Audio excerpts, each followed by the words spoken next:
Mohon nasihatnya Ustaz, bagaimana caranya agar tetap tidak ketinggalan amal soleh di awal bulan Dzulhijjah ini karena kondisi lagi haid. Bagi para akhwat ya, para akhwat, begini, segala yang Allah tetapkan berupa fitrah dalam kehidupan itu mesti disyukuri. Di antara fitrah yang melekat dalam kehidupan tadi ada yang terkait dengan fisik, akal dan roh. Nah, fisik ini istimewa. Ya, karena fisik ini menjadi sebuah tampilan yang menampilkan ragam perbedaan. Ya, di antara yang paling mencolok adalah perbedaan antara laki-laki dan perempuan. Baik dari segi tampilan fisiknya yang nanti melahirkan karakteristik dan juga hal-hal kimiawi ya yang tidak sama antara laki-laki dan perempuan untuk membedakan kedua insan ini walaupun dengan kesamaan dari sisi kemanusiaannya. Sama-sama manusianya, sama-sama kadar kemuliaannya di hadapan Allah Subhanahu wa taala, namun punya perbedaan dari tampilan fisiknya sebagai maslahat dan fitrah kemudahan untuk beraktivitas demi mencari bekal. Baik, salah satu yang diberikan kepada perempuan dan menjadi khas yang tidak dimiliki laki-laki. Jadi nanti ada yang milik laki-laki, perempuan tidak. Ada yang sebaliknya, milik perempuan, laki-laki tidak. Yang jadi milik perempuan, laki-laki tidak, diantaranya adalah ada satu siklus haid.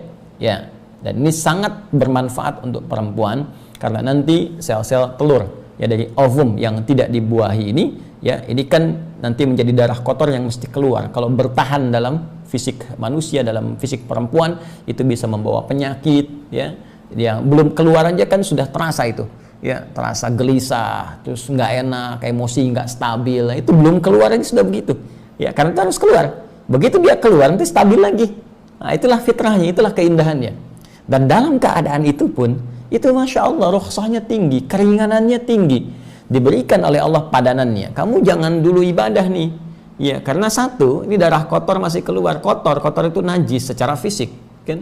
Yang kedua, tinjauan keduanya secara mentalitas nggak bagus ibadah dalam keadaan demikian ya. Ibadah sedang nggak stabil emosinya ya kan? Ibadah sedang dalam keadaan yang tidak seperti normalnya dari segi perasaan, dari segi ketenangan hati, terus dari segi fisik tiba-tiba sedang ibadah keluar darah kan nggak enak kan kondisi begitu. Makanya dikasih rukhsah, kasih keringanan supaya nanti ibadah yang ditunaikan sempurna sampai selesai masa haid itu. Tapi yang membahagiakan adalah amalan-amalan rutin yang biasa dikerjakan saat suci itu dituliskan, dihitung.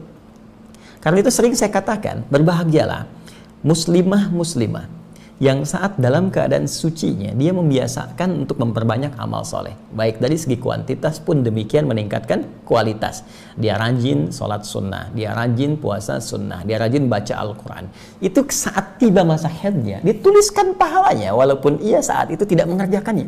Bukan cuma yang fardu. Dalilnya jelas dari sahabat Abu Hurairah radhiyallahu taala anhu, bersumber dari Nabi sallallahu alaihi wasallam. Idza maridal abdu aw safar kutiba lahu mithla ma kana alaihi muqiman sahiha. Jika seorang hamba tengah sakit atau semisal seperti orang sakit ya kondisinya, atau bahkan dalam keadaan safar yang menjadikan dia sulit mengerjakan rutinitas amalnya seperti yang sebelumnya dalam keadaan sehat atau mukim, maka walaupun tidak mengerjakannya tetap dituliskan pahalanya sempurna seperti saat ia mengerjakannya. Anda safar sekarang, karena safar kemudian terjadi jamak qasar, zuhur asar di jamak dari 4 bahkan dikosor jadi 2, terus salat sunnah nggak dikerjakan, tapi sebelum safar punya kebiasaan sempurna, bahkan ke masjid, bahkan sunnah dikerjakan.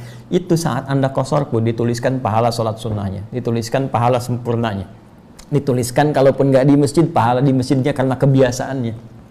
Pun demikian orang sakit dan orang yang diasumsikan seperti sakit, seperti orang yang haid tadi ya. Nah, itu masuk dalam kategori ini. Jadi kalau perempuan-perempuan dalam keadaan suci banyak ibadah, saat haidnya dituliskan pahalanya. Nah, demikian kalau di awal Dzulhijjah ini ada yang tiba masa haidnya sehingga tidak bisa mengerjakan amalan-amalan pokok seperti sholat misalnya, kan? Kemudian untuk baca Al-Quran ya dalam pendapat yang rajih.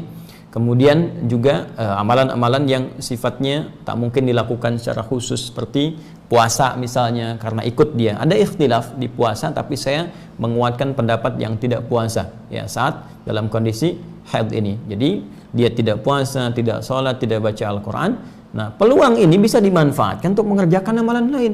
Kan tidak terhalang untuk berzikir, ya, mengingat Allah dengan istighfar, minta ampun sama Allah, belajar dari tafsir, belajar tajwid, ya kan? Yang diniatkan untuk pelajarannya, belajar baca hadis, belajar sirah, ya, pahala yang tadi udah dapat tambah dengan yang ini, ya, dan tidak menghalangi untuk meniatkan kurban, beli hewan kurban untuk diniatkan kalau memang ada peluang untuk itu. Wallahu taala alam.